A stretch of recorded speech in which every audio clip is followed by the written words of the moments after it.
সুলাইমান আলাইহিস সালামের রাজত্বের সময় যেই পয়গম্বরকে আল্লাহ তাআলা এত পাওয়ার দিয়েছেন, গুদুহা শাহরু ওয়া রাওয়াহুহা শাহর, যাকে আল্লাহ তাআলা এত ক্ষমতা দিয়েছেন, যার সিংহাসন সকাল বেলা তেল, মোবিল, ডিজেল, পেট্রোল, অক্টেল, ককটেল ছাড়া 1 মাসের পথ অতিক্রম করত, সন্ধ্যাবেলা আবার 1 মাসের পথ অতিক্রম করত, কোনো প্রকার জ্বালানির প্রয়োজন হতো না। এই শক্তি যিনি দিয়েছেন, জোরে জোরে বলুন না তিনি কে? আল্লাহ রাব্বুল আলামিন এত ক্ষমতা দিয়েছেন।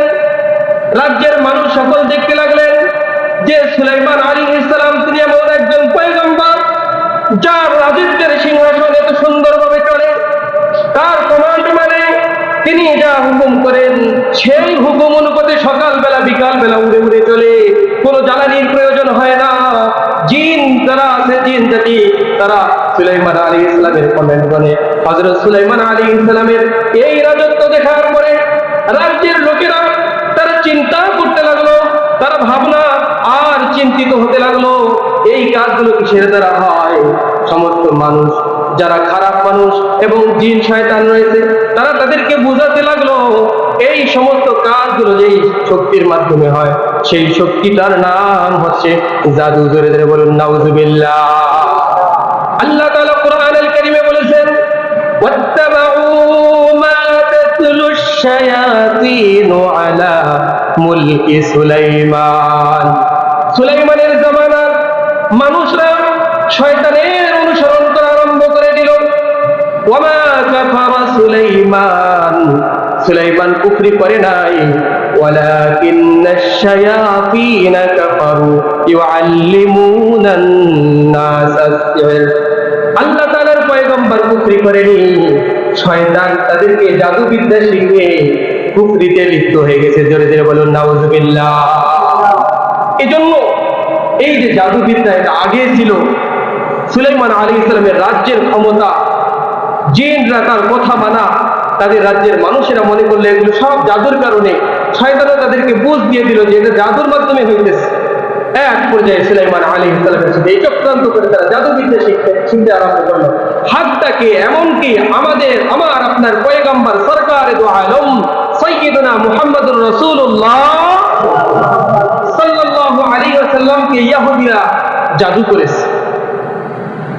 কুরআনুল কারীমের সর্বশেষ দুটি সূরা, সূরাতুল ফালাক, সূরাতুন নাস, এই সূরাটা তাফসীর বিদদের পরিভাষায় বলা হয় মুআউযিযাতাইন। এই দুটি সূরাতে আল্লাহ তাআলা জানিয়ে দিয়েছেন যে শেষ নবী আখিরুজ জামান পয়গম্বর মুহাম্মদুর রাসূলুল্লাহ সাল্লাল্লাহু আলাইহি ওয়াসাল্লামকে লাবিদ ইবনে আসিম, একজন ইহুদি, সে পয়গম্বরকে জাদু করেছেন এবং ধরাশায়ী করে ফেলছেন। রাসূলুল্লাহ সাল্লাল্লাহু আলাইহি ওয়াসাল্লাম বললেন, আমার সাহাবীরা তোমরা শুনো, জিবরিল আমিন আমার কাছে এসেছেন। একজন আসছেন শিওরে, আরেকজন এসেছেন পায়ের কাছে বসে। যিনি শিওরে মাথার কাছে, তিনি জিজ্ঞেস করতেছেন পায়ের কাছে ফেরেশতাকে, আরে এই ব্যক্তির কি হয়েছে? পয়গম্বর তখন শোয়া ঘুমন্ত অবস্থায়, কেমন অবস্থায় বলতেছেন এই ব্যক্তির কি হয়েছে, এই ব্যক্তির নাম কি? বলতেছেন এই ব্যক্তির নাম মুহাম্মদ, শেষ জামানার পয়গম্বর। এই ব্যক্তিকে জাদু করেছেন। কে জাদু করেছে? লাবিদ ইবনে আসিম, একজন ইহুদি জাদু করেছে। ধরে ধরে বলুন নাউজুবিল্লাহ। জাদু করেছে। কিসের দ্বারা জাদু করেছে? অপর ফেরেশতা বলেন চিরুনির মাধ্যমে জাদু করেছে। আর কি করেছে? এটাকে খেজুরের বাকল দ্বারা পাথরের নিচে, এক কূপের নিচে সেটাকে স্থাপন করেছে। এখন তার পরিত্রাণ পাওয়ার উপায় কি? সুস্থ হওয়ার জন্য এটা কি করতে হবে?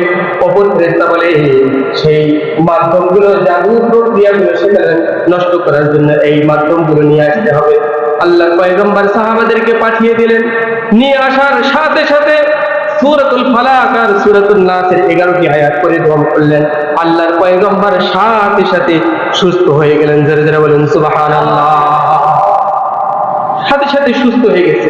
কিন্তু রাসূলুল্লাহ সাল্লাল্লাহু আলাইহি ওয়াসাল্লামকে আয়েশা রাদিয়াল্লাহু তাআলা আনহা জিজ্ঞেস করলেন, ওই ব্যক্তির নাম বললেন না?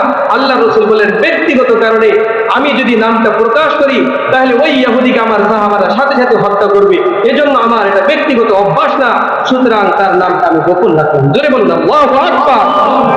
আল্লাহ রাসূল সাল্লাল্লাহু আলাইহি ওয়াসাল্লাম আমাদেরকে শিখিয়েছেন, ঘরে ঘরে আজকে জাদু টোনা, কারণ কন্যা সন্তান বালেগা হয়েছে, বিবাহ দিবে, এমন সময় বখাটে ছেলেগুলো তাকে জাদু করে ঘরের মধ্যে বসায় রাখে, বিবাহ হতে দিবে না।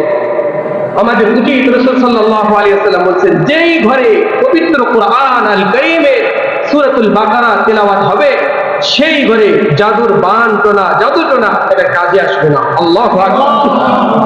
এই কারণে আমরা সকলেই নিজের ঘরে ঘরে সূরাতুল বাকারার তেলাওয়াত আরম্ভ করে দিব।